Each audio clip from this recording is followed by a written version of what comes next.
नूह में यहाँ पर हिंसा हो गई, 2014 में यहाँ पर जाट वर्सेज नॉन जाट हुआ, बेरोजगारी इतनी ज़्यादा बढ़ गई। आप किसानों को देखें कि दिल्ली बॉर्डर पर वो बैठ के गए हैं। कितने किसानों ने हरियाणा के जो थे या पंजाब के थे, यहाँ से उनकी लाशें गई हैं।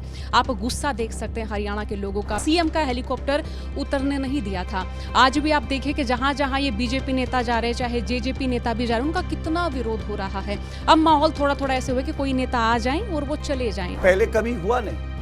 और जहां हम अपने रिपोर्ट कार्ड के आधार पे कह रहे हैं कि पुनः हम आएंगे। सर, हरियाणा में बीजेपी को लेकर क्या माहौल आप देख रहे हैं? नहीं, हरियाणा में तो देखिए जनता ने जिस तरह से हमें आशीर्वाद दिया है, हमें यकीन है कि खट्टर जी के नेतृत्व में हमें पुनः आशीर्वाद मिलेगा। और जिस तरह का विकास हरियाणा तक पहुंचा है, केंद्र से सहायता मिली, वो अकल्पनीय है, इससे पहले कभी हुआ नहीं।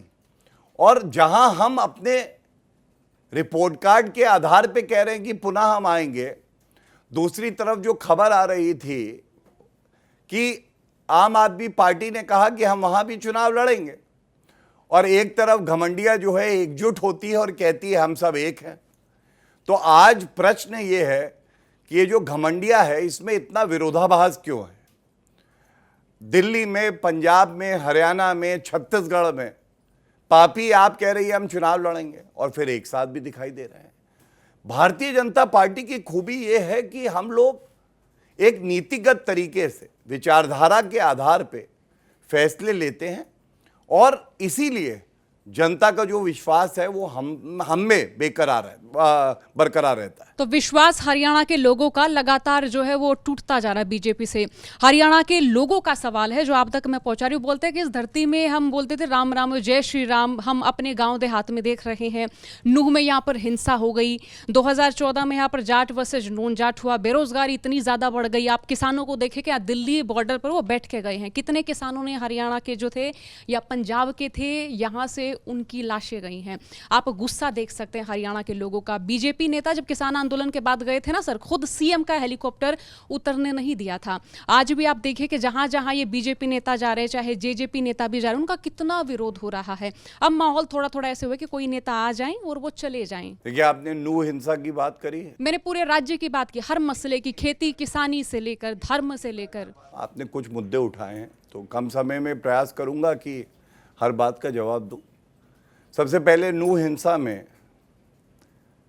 कांग्रेस के एमएलए की गिरफ्तारी हुई है, और लोग कहते थे कि ऐसा व्यक्ति है जिसकी विचारधारा राइट विंगर की है, उसकी भी गिरफ्तारी हुई है। कानून अपना काम कर रहा है।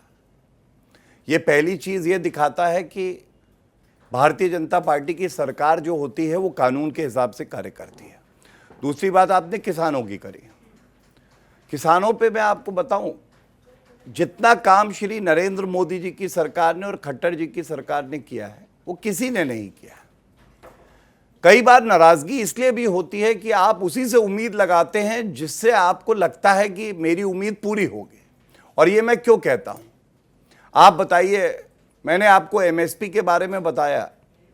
एमएसपी की रिपोर्ट स्वामीनाथन कमीशन ने दी, 7-8 साल डस्टबिन में पड़ी रही। लागू किसने करी? श्री नरेंद्र मोदी जी ने। स्वामीनाथन जी का खुद का लेख है। 2,55,000 करोड़ प्रधानमंत्री किसान सम्मान निधि का मैंने आपको बताया है।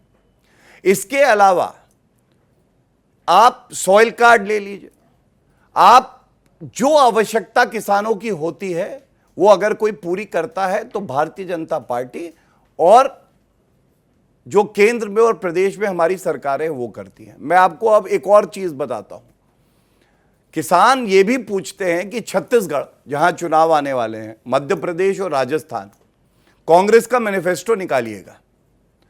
उस मैनिफेस्टो में यह लिखा है कि वृद्ध किसानों को पेंशन दी जाएगी, नहीं दी गई।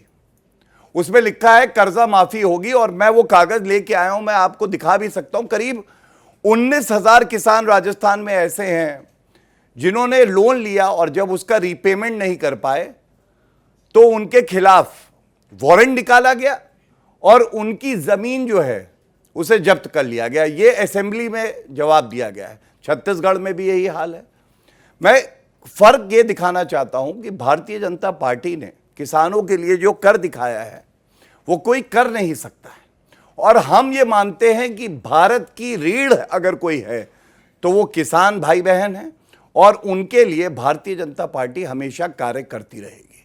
और हरियाणा को लेके मैं एक बात ज़रूर कहूँगा, हरियाणा में सबसे बड़ी बात जो हमने देखी है, वहाँ स्वाभिमानी व्यक्ति बहुत हैं, और स्वाभिमान को उनके ठेस ना पहुँचे ये सुनिश्चित अगर किसी ने किया है तो हमने किया है। अगर कहीं कोई त्रुटि है तो उस त्रुटि का समाधान भी भारतीय जनता पार्टी ने किया।